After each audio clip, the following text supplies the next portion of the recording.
Shalom saudaraku yang dikasihi Tuhan, apa kabar? Hari ini kita akan mendengar kabar baik, kita akan belajar kebenaran firman. Tuhan akan memberikan kepada kita kelegaan bahwa kita orang-orang yang sudah dipilih Tuhan untuk hidup di dalam kebenaran di pihaknya Dia. Dan saya ingin meneguhkan saudara untuk iman kita semakin kuat. Dan saya rindu kalau saudara diberkati oleh video ini, saudara boleh share video ini kepada teman-teman saudara sehingga semakin banyak orang yang diberkati. Saya akan mengajak saudara untuk belajar tentang kebenaran firman Tuhan dari kisah seorang perempuan bernama Rahab. Rahab adalah seorang, di Alkitab dikatakan seorang sundal yang memiliki penginapan di kota Yeriko. Pada waktu itu Yeriko akan dimasuki, akan diserang, akan diserbu oleh bangsa Israel. Pada waktu kepemimpinan Yosua, Yosua ingin merebut tanah perjanjian dan kota pertama yang mereka akan serbu adalah Yeriko. Saya akan mengingatkan 40 tahun sebelumnya, sebenarnya kota ini atau daerah ini sudah dilihat, diintai oleh 12 orang yang disuruh oleh Musa. Tetapi oleh karena iman orang Israel tidak teguh, maka mereka tidak berhasil menempati daerah ini. Namun waktu di dalam kepemimpinan Yosua, Tuhan sudah berjanji untuk memberikan melalui Yosua bangsa Israel mendapatkan tanah yang sudah dijanjikannya jauh sebelumnya kepada Abraham, Ishak, dan Yakub. Yosua meminta 2 orang daripada tentaranya menyusup masuk ke kota Yeriko. Mereka berjumpa dengan Rahab di penginapannya Rahab. Kedua orang ini menginap di penginapannya Rahab sambil mengintai. Namun kabar ini didengar oleh Raja Yeriko sehingga mereka dipertanyakan. Dan mereka datang ke rumah Rahab dan ditanya kepada Rahab, mana kedua orang pengintai tersebut? Rahab berbohong, Rahab tidak jujur. Karena Rahab mau menjaga kedua orang ini dan menyembunyikan mereka di antara jerami di rumahnya Rahab. Lalu setelah mereka bebas, dan Rahab pun berbicara kepada 2 orang penyusup ini, dan dia meminta agar dia dan seluruh keluarganya diselamatkan oleh orang Israel. Mengapa Rahab begitu takut kepada bangsa Israel dan begitu mengerti bahwa orang Israel akan menyerbu mereka? Bisa kita lihat di dalam Yosua pasal 2 bahwa perempuan ini berkata kepada mereka. Di ayat 10 dikatakan Yosua pasal 2, sebab kami mendengar bahwa Tuhan telah mengeringkan air laut terberau di depan kamu ketika kamu berjalan keluar dari Mesir. Artinya bahwa perempuan ini atau Rahab ini tahu bahwa bangsa Israel itu memiliki Tuhan yang sangat luar biasa dahsyat. Tuhan yang amazing, Tuhan yang luar biasa. Yang lucunya saudaraku, bangsa Israel sendiri sering menghujat atau sering tidak percaya. Tapi bangsa-bangsa lain sudah tahu. Dikatakan di ayat 11, ketika kami mendengar itu, tawar hati kami dan jatuhlah semangat kami setiap kami harus menghadapi bangsa. Bayangkan. Apa yang saya dapat dari perkataan Rahab ini? Berarti Rahab mendapatkan sebuah kabar baik. Artinya apa kabar baiknya? Dia tahu ada Tuhan yang hidup, yaitu Tuhannya bangsa Israel. Nah, kabar baik ini didapat oleh Rahab karena Rahab yakin dan percaya bahwa bangsanya akan menerima kabar buruk, akan menerima keburukan, yaitu apa? Oh, suatu hari nanti Israel akan datang ke Yeriko, akan menghantam Yeriko. Kami tidak akan selamat. Saya tahu kabar baik itu selalu ada hubungannya dengan kabar buruk, saudara. Jadi, kenapa dikatakan good news? Kenapa dikatakan kabar baik? Injil adalah kabar baik. Kenapa dikatakan kabar baik? Karena siapa yang tidak percaya akan bernasib seperti bangsa Yeriko. Kalau saya meneruskan cerita ini, kalau saudara belum pernah baca di Alkitab, bahwa Yeriko akhirnya dikuasai oleh Israel, dihancurkan, dibakar, semuanya habis. Berarti ada suatu kondisi buruk yang terjadi, betul ya? Walaupun belum terjadi. Sama seperti hari ini, hidup kita. Hidup kita ini akan berakhir di penghakiman. Saudara boleh percaya, boleh tidak. Tetapi firman Tuhan mengatakan bahwa Dia akan datang sebagai hakim. Artinya apa? Artinya bahwa suatu hari hidup kita ini akan dihadapkan kepada serangan bangsa Israel kepada Yeriko tadi. Kalau saudara nggak sadar hal ini, saudara akan bermain-main dengan hidupmu. Saudara akan bermain-main dengan Tuhan. Saudara tidak akan pikir Tuhan itu lebih baik dari apapun. Tapi kalau saudara sadar seperti Rahab, saudara selamat.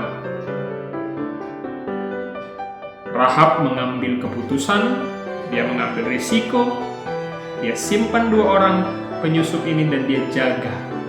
Dia tidak kasih tahu, dia lindungi mereka. Ini adalah tindakan iman daripada Rahab. Setelah dia tahu bahwa ada kabar baik nih. Kabar baiknya apa? Aku mau pilih berada di bangsa yang kuat. Kita tahu Rahab adalah seorang pebisnis. Dia tahu peluang mana yang dia cerdas, dia cerdik, dia pintar. Padahal dia seorang sundal. Orang sundal itu konotasinya negatif. Maksudnya di sini apa? Dia terima kedua orang ini dengan risikonya. Dan setelah mereka bebas, dia mau janji, dia mau ikat perjanjian supaya seluruh keluarganya bebas. Kalau saya bertanya kepada saudara, kira-kira apa yang terjadi kepada Rahab ini? Saudara bisa buka di Yosua pasal 6. Di ayat 25 dikatakan demikian. Demikianlah Rahab perempuan sundal itu dan keluarganya serta semua orang yang bersama-sama dengan dia dibiarkan hidup oleh Yosua. Lihat. Maka diamlah perempuan itu di tengah-tengah orang Israel sampai sekarang. Artinya keluarga ini menjadi selamat. Betul ya? Karena apa? Oleh iman dia berada di sisi Israel, dan oleh karena Israel baik, dia tetap dijaga. Tetapi apa yang terjadi kepada kota Yeriko? Di ayat 24 sebelumnya, saudara bisa baca. Tetapi kota itu dan segala sesuatu yang ada di dalamnya dibakar mereka dengan api. Hanya emas dan perak, barang-barang tembaga dan besi ditaruh mereka dalam perbendaharaan rumah Tuhan. Artinya apa? Orang Yeriko berakhir dengan kepunahan. Tidak ada lagi orang Yeriko selain daripada Rahab. Rahab yang menerima kabar baik, menyimpan kabar baik, berjanji kepada kabar baik, meminta janji dari kabar baik, maka dia selamat. Apa yang saya mau ajarkan kepada kita hari ini? Kalau kita percaya kepada kabar baik, kita harus berpikir seperti Rahab, bahwa suatu hari kita akan hancur. Gak usah jauh-jauh. Saudara, umur saudara berapa? 70, 80, 100? Kalau saudara sehat. Kalau saudara sakit, kalau saudara kecelakaan, tidak sampai seperti itu. Artinya apa? Saudara akan dimakan cacing, betul? Saudara akan di kuburan, saudara akan kembali kepada tanah. Itulah Yeriko. Dan suatu hari, zamannya nanti, kehidupan saudara akan diadili, dihakimi. Kalau saudara percaya ini, ini adalah kabar baik, saudara. Kenapa? Karena sudah ada solusinya. Solusinya apa? Percaya kepada Tuhan Yesus. Percaya kepada Allahnya bangsa Israel tadi. Seperti Rahab. Lalu apa? Lalu dia simpan kedua orang itu. Dia jaga dengan segala resiko. Apakah saudara punya resiko menyimpan Yesus dalam kehidupanmu? Ada. Dunia tidak akan senang. Mungkin banyak hal-hal duniawi yang menjauhkan diri kepadamu. Tapi, apakah engkau secerdas Rahab? Lalu saudara bisa minta kalau Tuhan berada di sisi saudara. Saudara mau bilang apa? Apa masalah kita hari ini? Apa dosa kita hari ini? Apa hal-hal yang tidak bisa kita selesaikan hari ini? Seperti Rahab, dia bilang apa? Dia mau minta tanda supaya dia dan seluruh keluarganya selamat karena dia beramah-ramah dengan orang pilihan tadi. Saudara mau beramah-ramah dengan Tuhan Yesus yang akan mengadili.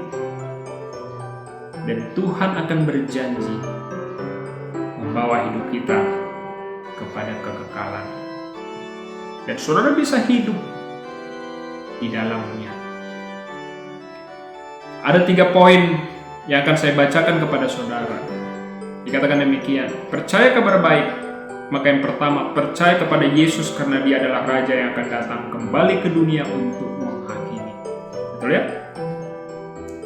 Kalau Tuhan Yesus tidak datang lagi, tidak ada harapan, ngapain kita percaya kepada Tuhan? Tapi karena nanti dia datang, seperti orang Israel akan masuk ke kota Yeriko, maka saudara layak percaya kepada Yesus. Karena dia yang akan menghakimi. Itu yang pertama. Yang kedua, supaya saudara selamat, simpan Yesus dalam hati. Simpan Yesus dalam hati dan pikiranmu, sebab dia adalah jaminan keselamatanmu. Itu. That's it. Seperti Rahab. Dia percaya. Dia mau simpan Yesus. Firman Tuhan juga berkata, kalau firman-Ku ada di dalam kamu, kalau engkau ada dalam aku, maka engkau akan berbuah lebat. Lihat. Dan yang ketiga, tunggu kemuliaan yang akan dia berikan sambil kita hidup dalam kasih karunia. Ayo kita sekarang pilih Yesus. Kita hidup dalam kasih karunia. Kita akan ditransformasi dari orang berdosa menjadi orang yang benar. Pilih. Seperti Rahab memilih berada di jalan Yesus. Dan akhirnya seperti Rahab dan seluruh keluarganya tidak dipunahkan pada waktu itu. Suatu hari nanti, saudara dan saya akan hidup bersama-sama dengan Yesus, Tuhan kita, di kerajaan yang mulia dan kekal. Demikian firman yang saya bagi kepada saudara hari ini. Jangan sia-siakan kekristenan saudara, jangan sia-siakan Yesus saudara dengan berpikir anggap enteng terhadap akhir daripada hidupmu, tetapi selalu ingat Rahab dalam hatimu. Seperti Rahab yang cerdas, yang mau hidup bersama-sama di pihak Tuhan Yesus. Tuhan Yesus memberkati.